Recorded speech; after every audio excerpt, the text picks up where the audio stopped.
All right, the first Okay. one's it's just one line. It says, "Told I no longer needed therapy when I, in full caps, really needed help." That's it. So told I no longer needed therapy when I really needed help. What are your immediate thoughts on that? Or I can go first if you'd like, but what are your immediate thoughts? What pops in your mind there? I find it weird when a clinician decides whether or not the therapy should end.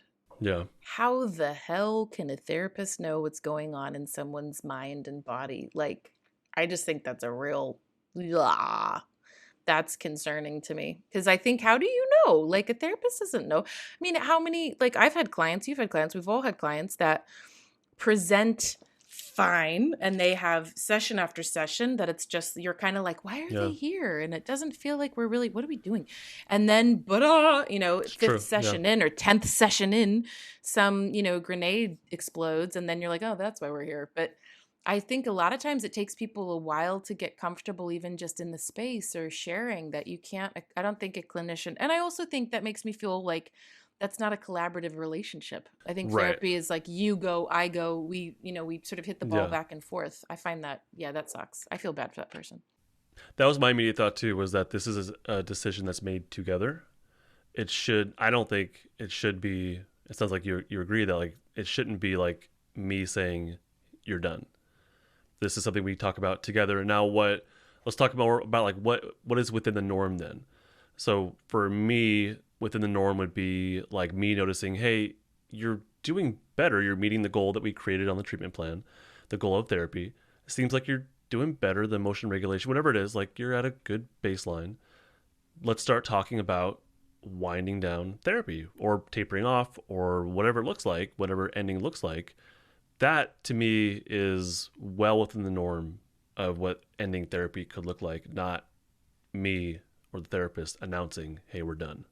Absolutely. I think what I usually do with people too is wind down. Like, so if we're weekly, we go to fortnightly. If we're fortnightly, we go to monthly, that kind of thing. What That's is sort of the fortnightly? spacing.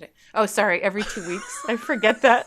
We have weird word. They have weird stuff here, man, that they say things different. And it's so like when I first got here, I would have to like Google stuff because I was like, Yeah. what does that even mean? Like, and it's because they have a lot of British, like they use British English a lot. So Oh, yeah, they okay. say fortnightly and like the Got it. letterbox and the chemist and stuff like that.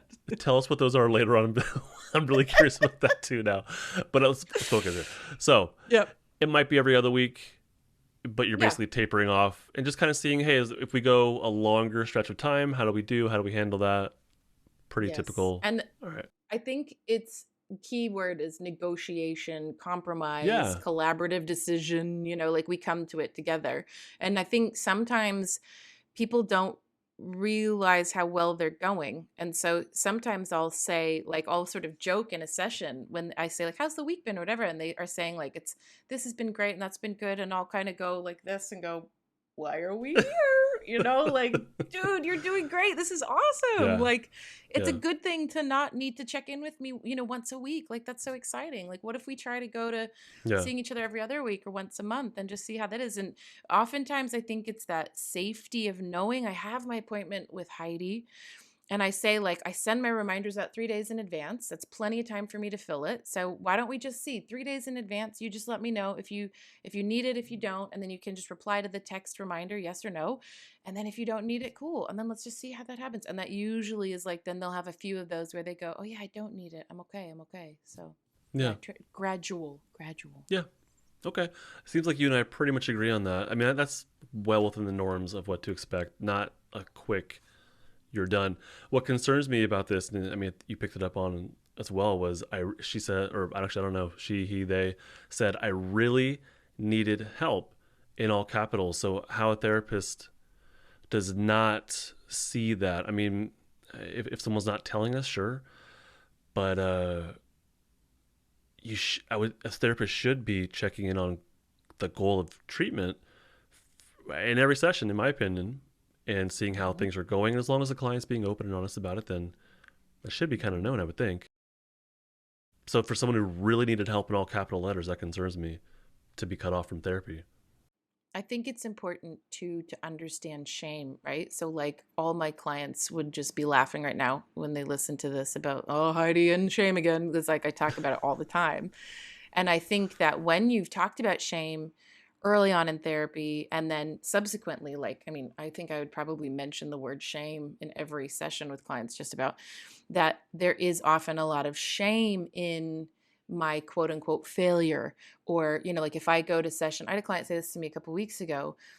She's like, I feel shame and I feel bad when I come to therapy and I don't report any improvements, or I report that Mm, I'm doing the same or worse. And so we had a really good conversation about, you know, fearing like my judgment, or that she's like a bad client and she's not getting better. And that, you know, we have some sort of secret clinician club where we sit there and talk about our clients that aren't getting better quick enough, you know.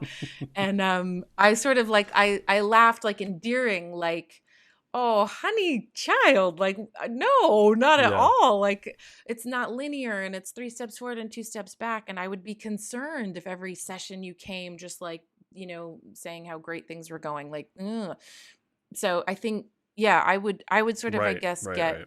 get curious. If a client said everything's great, you know, with like a plastic smile, I would be a little bit like, what is that? Are you feeling shame that there's something, like, have you relapsed and you don't want to talk about it? Or I would sort of dig a little bit. So that also sends red flags to me about that clinician, that they didn't kind of dig a little bit.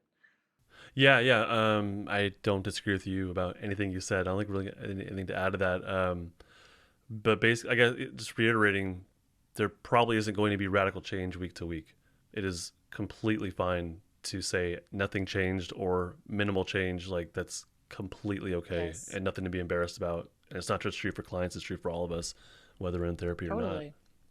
Totally. I mean, the number of times that I sit with my therapist and I go, how am I still talking about my family? You know, like all of us, every clinician out there, Yeah. like we all dip in and out of therapy. We all like are constantly a work in progress. It's the same themes, it's the same stuff that comes up. Like that's just part of being human, you know? I do not disagree.